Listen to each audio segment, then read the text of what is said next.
This video is brought to you by John Robson Guitar Tuition.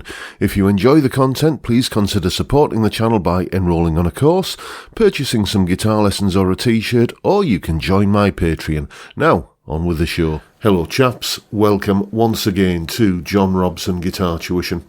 As always, I do hope you're well. Today is Wednesday, which means we're dealing with a viewer's question. And before we get into it, I'll just mention, as I always do, that if you have any questions or queries or anything at all that is puzzling you of a guitar or music-related nature and you think I'm the chap to answer the question, get in touch. You can see the email form, basically the website address with the email form is. That's up at the top of the screen there, and the link is in the description, so you can get in touch that way. Or you can leave a comment below this or any of my other videos, or you can use my email address, jrguitartuition@gmail.com. A chap who used that method to get in touch with me goes by the name of Chords, and this was his question. Good evening, John. I would appreciate your take on this, please. I was listening to some pro player who was praising the Roman numeral idea behind chord progressions, particularly how it was easily possible to transpose to other keys when required. A great idea, especially when he claimed he could listen to a new song once and know the progression before the track had finished on the first play. Some advantage. My question is tricky to put into words. You hear the first chord and say make a mental note of that pitch. Is that regarded as the one before anything else is heard? How can a chord number be applied before the relation to another or next chord is known? You certainly appear hale and hearty these days. I do hope your health is improving. Thank you for your consideration, John. Regards, Cos. So basically, kind of recognising what you're hearing and the whole Nashville numbers or Roman numerals kind of thing, and, you know, recognising what you're hearing, cataloguing it with those kind of numbers and all that sort of stuff. How does all of that work? Well, here is the explanation. Okay then, so to the heart of what is happening here, basically that sort of numbers system, or sometimes referred to as the Nashville numbers, it's all to do with the major scale, and so we need to know what that is first of all. A major scale is just a series of steps that, and we're going to start on E here.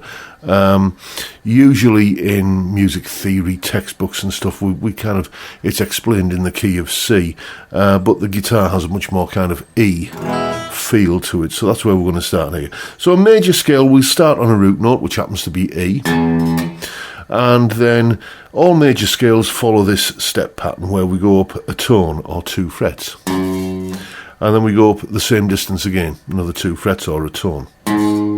Then we go up 1 semitone, or 1 fret, then another 2, or a tone, 2 frets, or a tone again, then another 2, and then we get back to, we go up 1 semitone, which takes us back to the root an octave higher. So that gives us our famous, you know, major scale sound.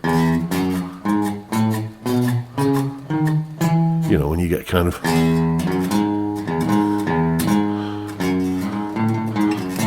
all that kind of stuff.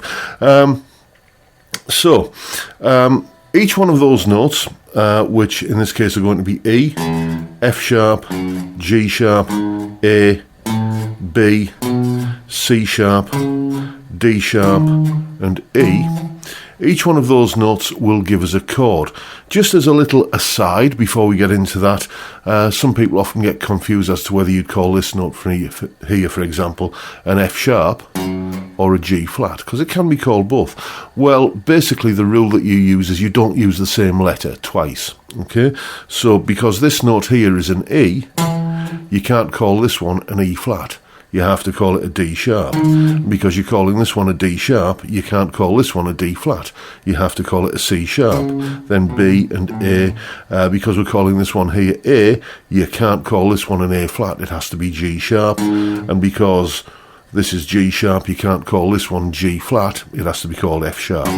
That's how we that's the protocol. You avoid using the same letter twice.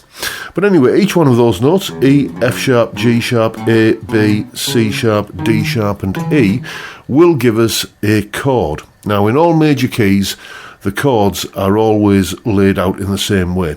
Okay, what I mean by that is the first note of the scale always gives us a major chord. So that's an E major chord. And because in this key we're using the E major scale, because that is the chord based on the first note of the scale, we call it the 1 chord. Then if we go up to the second note of the scale, that is always a minor. So because this is an F sharp note, we call it an F sharp minor. Then third note of the scale is, and by the way, that's called the 2 chord. Then the third note of the scale, G sharp, is going to give us another minor chord. And because that's a chord based on the third note of the scale, we call it the 3 chord. So we've got 1 chord, 2 chord, 3 chord. Can you guess what comes next? There we go. The fourth note of the scale is an A, and that gives us a major chord. The fourth note of the major scale always gives you a major chord, and that's the 4 chord. In this case, the A chord is the 4 chord in the key of E. Then moving up to the fifth note of the scale, a B, that's going to give us a major chord as well. Once again, these kind of chord types are the same in all keys. Always a major chord, always a minor chord, always a minor chord, always a major chord, always a major chord. That's where we've got to at the moment. The fifth note of the scale giving us the 5 chord, the B chord in this case.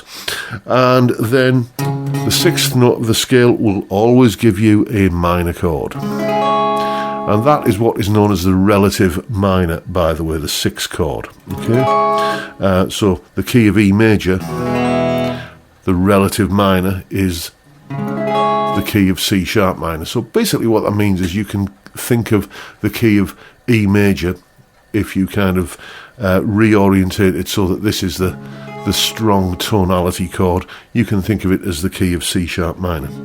So we've got 1 chord, 2 chord, 3 chord, 4 chord, 5 chord, 6 chord. The 7th chord, based on the 7th note of the scale, gives us a half diminished, or we sometimes call it I usually call it a minor 7 flat 5 chord, like that.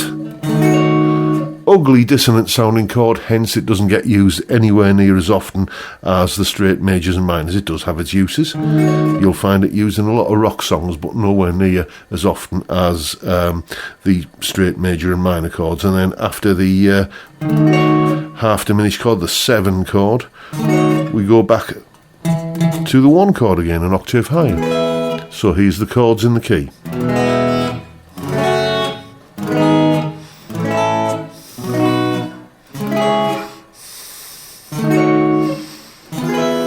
Oops, my fat fingers splaying over onto the wrong frets up at the dusty end there. To be honest, I don't usually play chords up that end that much. So all keys will be like that. Okay, if we were to look at, well, I mentioned the key of C earlier, a C major scale would have, that same relationship between the notes. And you would get the same chord types on each degree of the scale. You'd get a major chord, minor, minor, major, major, minor, and half diminished, and then back to major again. And once again, that would be the 1 chord, the 2 chord, the 3 chord, the 4, the 5, the 6, the 7, and the 1. I do apologise for my chubby fingers kind of hitting wrong notes there, but you get the idea. So when we're talking about the Nashville number system, what will often happen is a song will be written out just using those numbers. So it might go, rather than, if we go back to the original key of E major, rather than having the chord sequence written out as E, B, C sharp minor, A, the famous sort of axis of awesome chord sequence. If you haven't seen that video, go and check it out, it's well worth it. You've got that would be written out as 1, 5, 6, 4. Then, if when you're on, kind of in a studio doing some high profile session work or whatever, we can all dream, can't we? If the sequence is written out like that, and then for whatever reason the vocalist decides they need to change the key, then all you got to do is kind of rather than kind of have key of E written at the top of the tune, just key of D or key of B flat or whatever. And as long as you know those chord relationships, then you can easily transpose. If you know what the 1 chord, 2, 3, 4, 5 and so on are in any given key. There is a little chart that I will be including for my wonderful Patreon supporters that has all of that kind of stuff listed, so you can just look it up if you need to.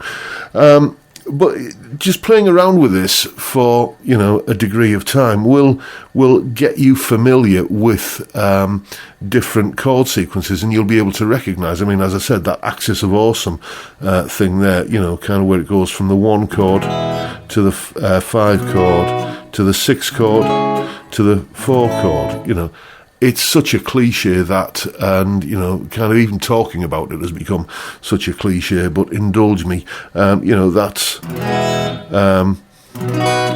basically Let It Be by the Beatles, isn't it?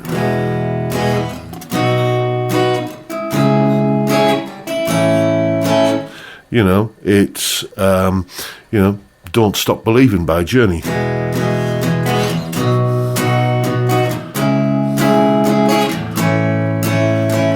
So many songs, and you get to recognise these standard chord sequences, so that when you hear them, you might be kind of walking around the supermarket, you might be, kind of out and about anywhere where there's kind of music in the environment that you're in, and you hear a piece of music, and you might not know what the actual chords are, but you can recognise that, for instance, it's a 1, 5, 6, 4, or, another quite commonplace one is a variation on that, where you would go from the 6 chord to the 4 chord to the 1 chord to the 5 chord,